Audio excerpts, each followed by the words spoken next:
अपने लहू पसीने से जो किसान भाई बहन हमारे लिए अनाज पैदा करते हैं, उनके लिए ये समर्पित।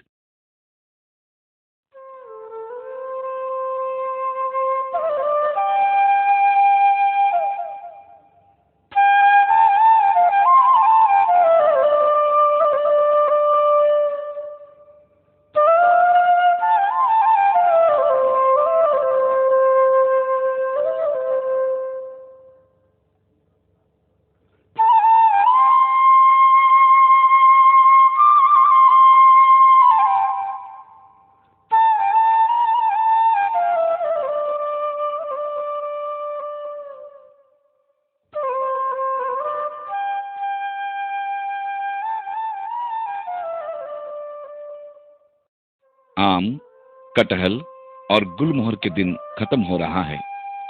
रज पर्व की मौज मस्ती में बच्चे मशगूल हैं। शिमली के लाल फूल झड़ने का समय आ गया है। गर्मी के दिनों में जब हल्की हल्की बारिश शुरू होती है तो भीगी मिट्टी की खुशबू किसान के मन को भाव विभोर कर देती है। अब किसान अपने खेतों की ओर जाएंगे। आगे और कितनी काम है, इसका कोई ठिकाना नहीं।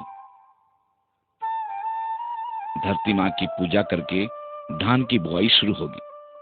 पैसे के लिए कपास, मक्के और गन्ने की खेती जो भी करो, लेकिन अपना पेट भरने के लिए धान की खेती करना भी तो जरूरी है।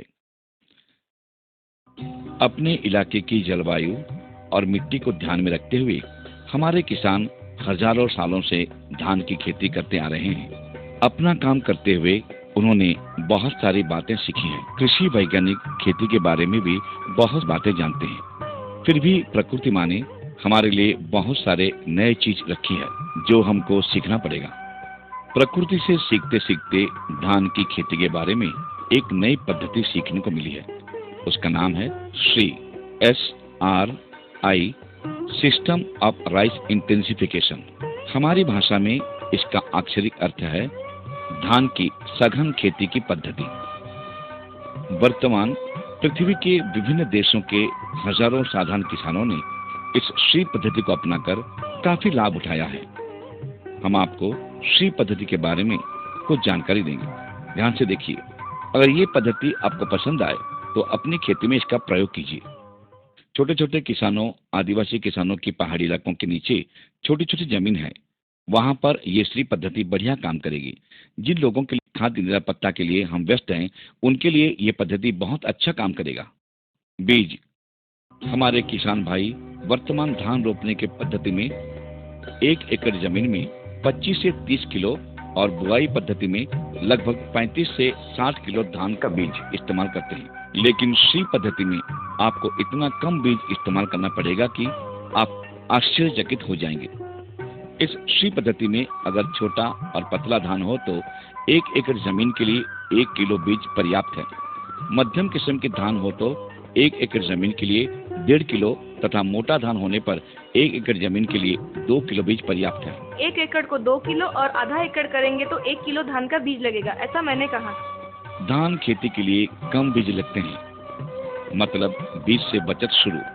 बीज के लिए बहुत कम खर्च होता है। बीज की चिंता से सरकार मुक्त और किसान भी। श्री पद्धति में आपके घर में जो भी देसी बीज है, आप इसका इस्तेमाल कर सकते हैं। इस साल हमने 6 प्रकार के देसी धान पैदा किए हैं। अगले साल और भी ज्यादा देसी बीज ढूंढ कर लाएंगे।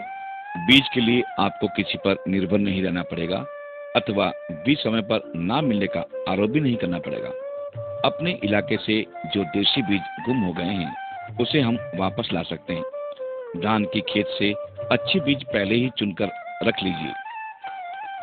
वैसे हम कम बीज का इस्तेमाल करते हैं तो हमें अच्छे बीज की चुनकर रखने पड़ेंगे। ध्यान रखिए, स्वस्थ बीज अर्थात स्वस्थ पौधे। बुआई से पहले अच्छे बीज चुनने के लिए एक उपाय है। एक बर्तन में सादा पानी लेकर उसमें एक आलू डालिए। आलू डूबता है या नहीं अभी देखिए। आलू के बजाय आप अंडे का भी इस्तेमाल कर सकते हैं। आलू को पानी से निकालने के बाद उसमें डालिए। जो बीज पानी पर तैरेंगे उसे निकालकर अलग रख दीजिए। उससे पौधा बिल्कुल अंकुरित नहीं होगा। इसे 3 नंबर का बीज कह सकते हैं। एक और बर्तन में पानी लेकर उसमें नमक डालिए। उसमें जब आलू तैरने लगेगा तब और नमक घोलने की जरूरत नहीं। सादे पानी में डूबा हुआ धान को निकालकर नमक वाले पानी में डालिए। आश्चर्य की बात है कि इसमें फिर कुछ बीज तैरने लगेंगे। नमक के पानी में तैरने वाले बीज को 2 नंबर के बीज कह सकते हैं। इन 2 नंबरी बीज से धान के पौधे तैयार हो तो सकते हैं, लेकिन स्वस्थ पौधे और स्वस्थ फसल नहीं हो सकती। इसे आप चिवड़ा या चावल बनाकर खा सकते हैं। नमक के पानी में जो धान डूबा हुआ रहा वो 1 नंबर का बीज अर्थात अच्छा बीज कहलाता है। इसे आप सीधे ही अथवा अंकुरित करके बो सकते हैं। अंकुर निकालने के लिए सावधानी बरतनी चाहिए। केवल हल्का सा मुंह निकल आना पर्याप्त है। अच्छे बीज निकालने के बाद उसका और अधिक विशोधन करेंगे तो और भी ज्यादा लाभ आपको मिल सकता है। दीमक की मिट्टी, गोबर और राख को समान भाग में ले लें। उनमें सादा पानी या गोमूत्र डालकर उसे अच्छी तरह मिलाकर खीर जैसा बना दें। नमकीन पानी से निकालते हुए धान को इसमें मिलाकर धूप में सुखा दें। इस विशोधित बीज को ना चिड़िया चुग सकती है और ना ही चींटी खा सकती है। बुआई के समय शरीर में खुजली भी नहीं होगी, लेकिन पौधे को गोबर, दीमक की मिट्टी तथा राख जैसा अच्छा शिशु आहार मिल जाता है। क्यारी, धान के पौधे का जन्म स्थल। बीज कम है तो उसका चारा बनाने के लिए और कितनी जगह चाहिए? साधारण पद्धति में 1 एकड़ जमीन के लिए पौधा उगाने के लिए जितना जगह का जरूरत है उसे 10 भाग में से 1 भाग की जगह काफी है। 1 मीटर चौड़े तथा 20 मीटर लंबाई के 2 पट्टे 1 एकड़ जमीन के लिए क्यारी बनाने के लिए पर्याप्त हैं। हमारे किसानों की भाषा में 2 हाथ चौड़े तथा 40 हाथ लंबे वाला 2 पट्टे 1 एकड़ जमीन के लिए क्यारी बनाने के लिए पर्याप्त है। ध्यान रखें, 2 पट्टे के बीच में 1 या 1.5 हाथ की जगह जरूर छोड़ें। पट्टा या क्यारी जमीन के स्तर से 6 इंच ऊंची होनी चाहिए। पहले पट्टे या क्यारी की मिट्टी समतल कर देना चाहिए।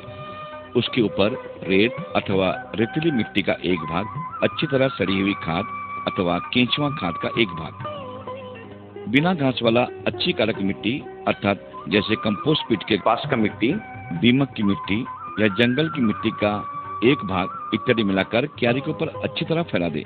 दरअसल 8 से 10 दिन का पौधा मिट्टी से ज्यादा कुछ भी खाना ग्रहण नहीं करता। धान के भीतर ही उसका खाना मौजूद रहता है। लेकिन पौधे के साथ जो मिट्टी खेत में जाती है वह पौधे के खेत में रोपने के बाद पौधे के लिए बहुत लाभदायक होती है। अब बीज बोएंगे। चुनिंदा अच्छे बीज को भी बो सकते हैं अथवा अंकुरित बीज को भी बोया जा सकता है। बीज को पतला बोना चाहिए। ध्यान रहे 2 हाथ से 2 हाथ अर्थात 1 मीटर से 1 मीटर। इतनी सी जगह में केवल 50 ग्राम बीज ही बोए जाने चाहिए। झुककर बीज बोए ताकि वो क्यारी के ऊपर ही गिरे, अन्यथा बीज इधर उधर गिरकर नष्ट हो सकते हैं। अभी बीज के ऊपर आधा अथवा 1 इंच भर पहले जैसे मिलाया हुआ अच्छी ताकतवर मिट्टी, रेत या रेतीली मिट्टी और कंपोस्ट आदि फैला दें।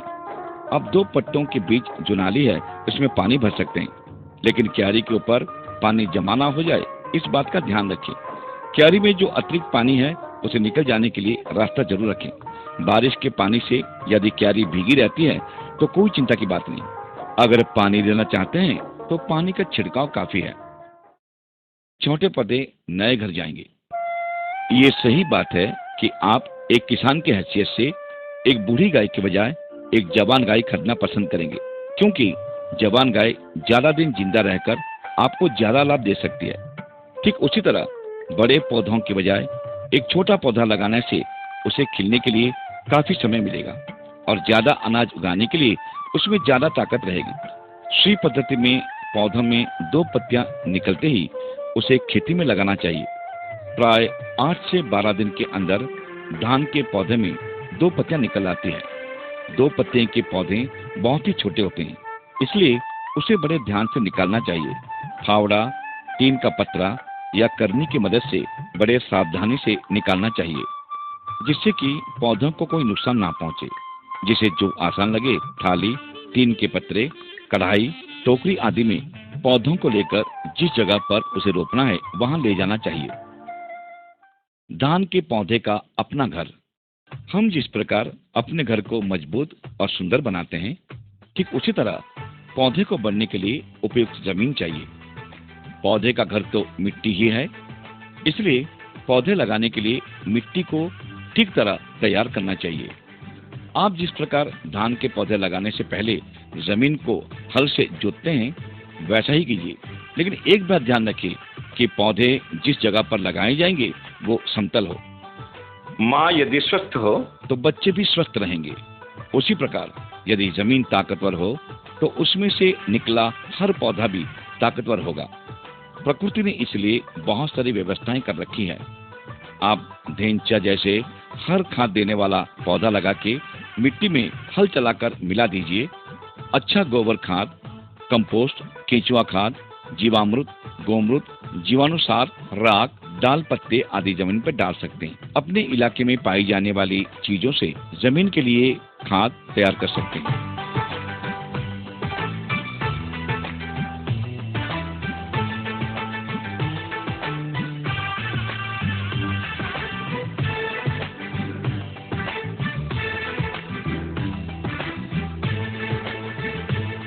जमीन में यदि केंचुआ ज्यादा दिखाई दे तो समझिए कि मिट्टी अच्छी है। लोगों ने पूछा रासायनिक खाद दिया क्या? नहीं, सिर्फ गोबर खाद डाला। मेरे जमीन में तो केंचुए रहते हैं। लेकिन जो भी खाद देना है वो शुरू से ही देने से लाभदायक होगा।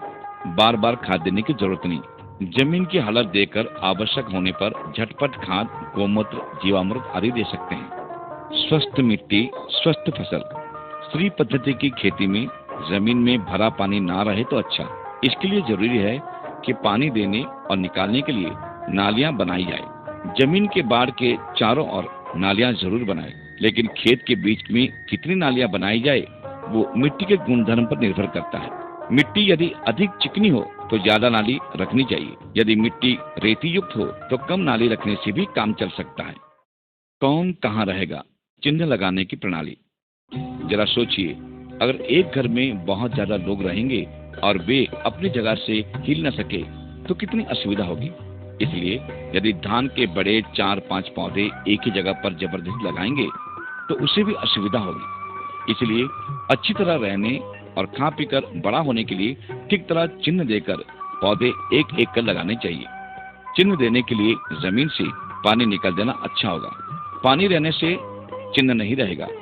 चिन्ह देने के लिए विभिन्न व्यवस्थाएं हैं।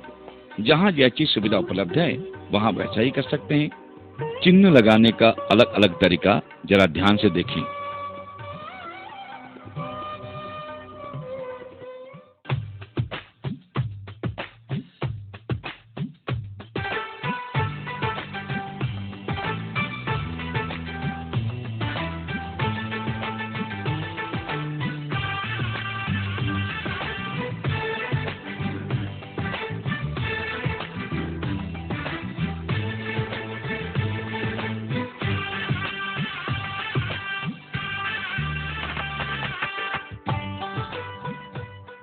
साधारण तौर पर पौधा दर पौधा और कतार दर कतार 10 इंच के अंतर से चिन्ह लगाना अच्छा होता है। ज्यादा उर्वर मिट्टी हो या ज्यादा गुणात्मक पौधे हो तो 1 से 1.5 फुट के अंतर में चिन्ह बना सकते हैं। छोटे छोटे पौधों को इधर उधर न लगाकर जहाँ चिन्ह लगाया गया है वहीं लगाना जरूरी है।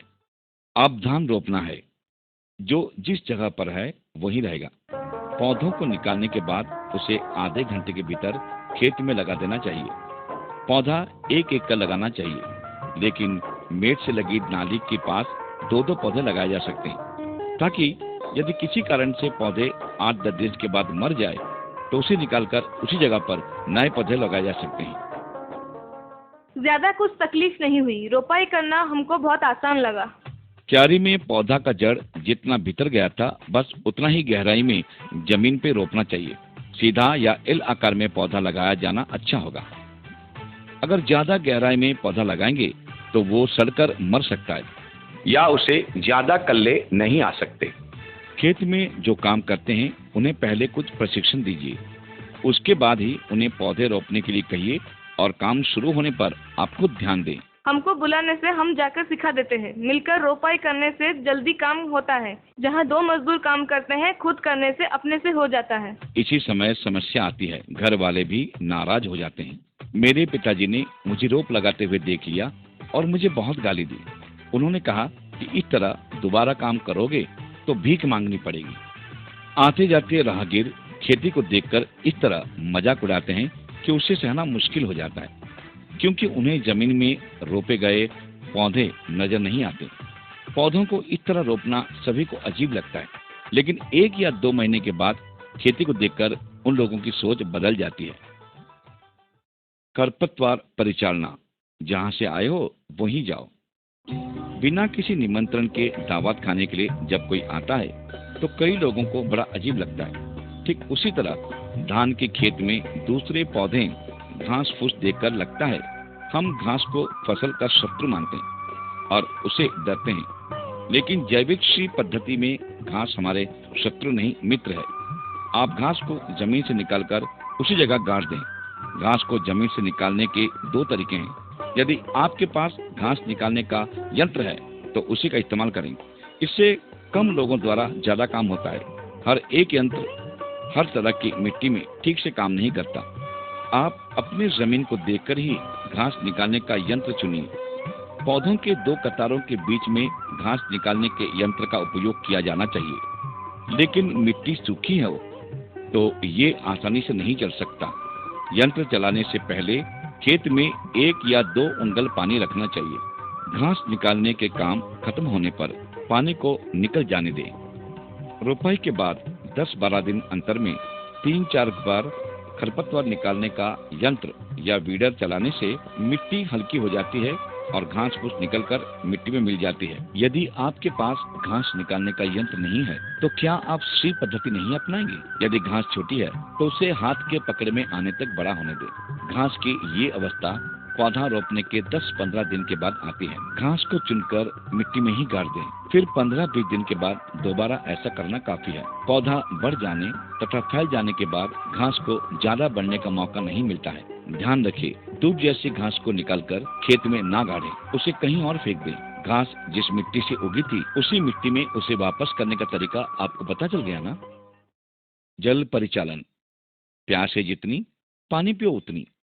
धान इस तरह की एक अजीब फसल है। पहाड़ के ऊपर जहाँ पानी ठहरता नहीं वहाँ भी ये उगता है और जहाँ पानी भरा हुआ रहता है वहाँ भी उगता है। लेकिन किसानों का ये सोचना है कि जहाँ पानी भरा रहता है वहीं धान की फसल अच्छी होती है। सी पद्धति से ये पता चला है कि खेत में ज्यादा पानी रहने से फसल अच्छी नहीं होती। धान में फूल निकलने के समय उसके अधिकांश जड़ सड़कर नष्ट हो जाते हैं, जिसके कारण आपकी आमदनी कम होती है। इसका मतलब पानी भरा रहना जरूरी नहीं, केवल जमीन थोड़ी भीगी रहे तो काफी है। पौधा बढ़ने का समय, बच्चे अभी जवान होंगे। सी खेती करने वाले किसानों को देखकर जो लोग मजाक करते थे वो 1 महीने में पौधों का बढ़ना देखकर अपने आप चुप हो जाते हैं, आश्चर्यचकित हो जाते हैं और विश्वास नहीं कर पाते हैं। वो ईर्ष्या भी करने लगते हैं। सी पद्धति से की गई धान की खेती दूसरी तरह की गई खेती से बिल्कुल अलग होती है। पौधे बड़ी खूबसूरती से बढ़ते हैं और वे ऊंचे तथा हृष्ट-पुष्ट हो जाते हैं। उसमें कल्ले निकलना शुरू होता है। उसके बाद बालियां निकल आते हैं और धान खिलने लगते हैं। आते जाते राहगीरों की नजर इस पर अटक जाती है। सी खेती करने वाला किसान इन पौधों को ध्यान से देखते हैं। कोई कोई इस पौधे में आए परिवर्तन को लिख के रखते हैं।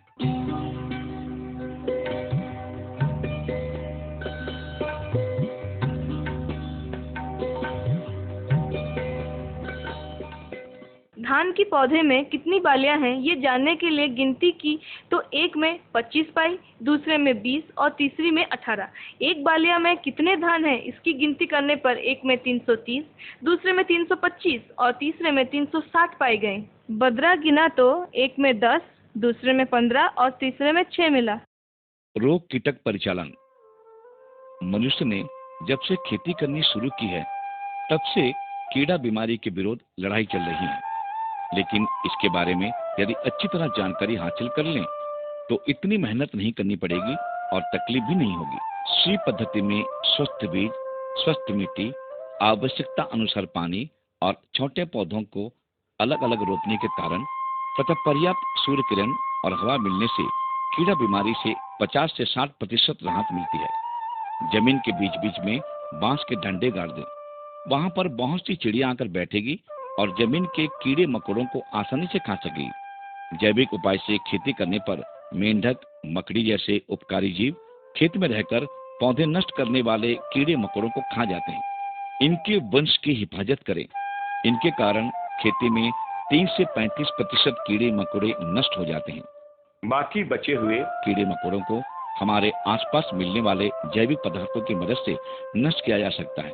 कुछ उदाहरण देखिए। अपने इलाके में मिलने वाले नीम जैसे कड़वे पत्ते, बदबूदार पत्ते, गोंद वाले पत्ते, इन सबको इकट्ठा करें। जितने पत्ते लगे उसके 10 गुना गौमूत्र ले। पत्तों को छोटा छोटा काट ले या पीस ले। इसके बाद उसे गौमूत्र से मिलाकर 7-8 दिन के लिए सड़ाएं। उसे छानकर उसमें उसके 15 से 20 गुना पानी मिला दें। पौधों के ऊपर 15 से 20 दिन तक अंतराल में एक बार छिड़काव करें। ऐसा करने से बहुत कीड़ा बीमारी पौधों से दूर रहेंगे। फसल की रक्षा करना हमारा लक्ष्य होना चाहिए। किसके साथ लड़ाई नहीं करनी है। कभी कुछ कीड़े देखने पर मत डरिए। धान की पैदावार। इन पौधों में मुरझाने से बचने तथा कीड़ा बीमारी के आक्रमण को प्रतिरोध करने की शक्ति ज्यादा है। बहुत सारे कल तथा जाल जैसे बिछाया हुआ जड़ के कारण ये पौधे जल्दी गिरते नहीं। समय से 1 हफ्ता पहले धान काटने लायक हो जाते हैं। सी पद्धति के जरिए की गई फसल से तीनों को खाना मिलता है। पहला मनुष्य को चावल मिलता है, दूसरा गाय भैंसों को चारा मिलता है, तीसरा पौधे की जड़ें सड़ जाने से मिट्टी को भी खाना मिल जाता है। मिट्टी और गाय भैंसों का पेट भरने से हमारा पेट खाली नहीं रहेगा। गरीब लोगों के लिए सुविधा है क्योंकि इसमें खर्च कम लगता है। पहले हम जो धान उगाते थे उसमें खर्च ज्यादा होता था, धान कम होता था। अब 3 गुना धान मिला। पहले जितना पुआल मिलता था अभी उससे 2 गुना मिला। पहले हम जो रासायनिक पद्धति में करते थे 10 डेसिबल में 120 किलो धान मिलता था। अब सी पद्धति में 300 किलो धान मिला है। लोगों का भी आग्रह बढ़ा। हमारा जमीन को देखकर खर्चा हिसाब करने के बाद काफी सारे लोग सी पद्धति में धान करने के लिए हमसे सुझाव मांगे। साधारण पद्धति से जितना धान काटते हैं उससे ज्यादा सी पद्धति में 1.5 से 3 गुना धान काटा जा सकता है। लोगों ने हमें देखकर सी पद्धति में खेती करना चाहते हैं। यहाँ तक कि अगले ज्येष्ठ में भी उन लोगों ने सी पद्धति से खेती करने के लिए तैयार हैं। हमारा खुद का खेत नहीं है। हम दोनों ने मिलकर दूसरे के खेती में बटे का काम किया है। हम जन्म से इसी गांव में हैं। पहले साधारण खेती में 3 से 4 बोरा धान मिलता था। अब श्री पद्धति में खेती करने से 10 से 12 बोरा धान मिलता है। श्री में कुछ भी खर्चा नहीं है। श्री पद्धति की मुख्य कथा। कम मात्रा में बीज चाहिए। किसी प्रकार का बीज ले सकते हैं। 2 पत्तों की स्थिति में ही पौधों को रोपेंगे तो ज्यादा अच्छा। रासायनिक द्रव्य, कीटनाशक आदि का प्रयोग करने का आवश्यकता नहीं। इलाके में जो जैविक चीजें मिलती है उसका इस्तेमाल करना बेहतर है। 10 इंच के अंतर में एक एक पौधा लगाया जाना चाहिए।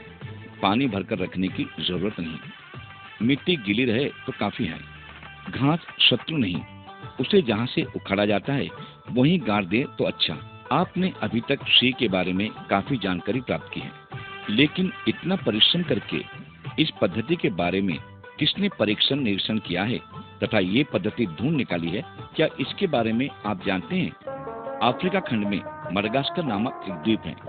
वहाँ फ्रांस के एक धर्मगुरु साधारण लोगों के साथ काम करते थे। उनका नाम है फादर हेनरी लाउलेनी। उन्होंने 1980 से 1990 तक काम करके इस पद्धति को लोगों तक पहुंचाया और उनके बाद दुनिया के लोगों के पास इस पद्धति को पहुंचाया। अमेरिका के प्रोफेसर नॉर्मन उफहोफ ने आज इस विषय पर संसार के बहुत से देशों में प्रयोग किए जा रहे हैं और किसानों ने भी इसका लाभ उठाया है। श्री पद्धति के बारे में सोचते ही दिमाग में एक विचार आता है कि क्या उसे बुआई करके भी किया जा सकता है? जरूर किया जा सकता है। ज्येष्ठ के महीने में जमीन को हल चलाकर समतल कर दें। बांस की एक फ्रेम तैयार करके पहले जैसा ही चिन्ह बना दें। चिन्ह के ऊपर एक एक मुट्ठी केंचुआ खाद या कंपोस्ट खाद डाल दें। उसके बाद उसे जमीन की मिट्टी में मिलाकर उसमें 2-2 दाने बीज डालकर मिट्टी से ढक दें। रोपने की प्रणाली में जितना बीज लगता है उससे 2 गुना बीज इस बुआई प्रणाली में लगता है। जहाँ आप बुआई प्रणाली में खेती करते हैं वहीं आप श्री पद्धति में खेती करके कम से कम 2 गुना उत्पादन कर सकते हैं।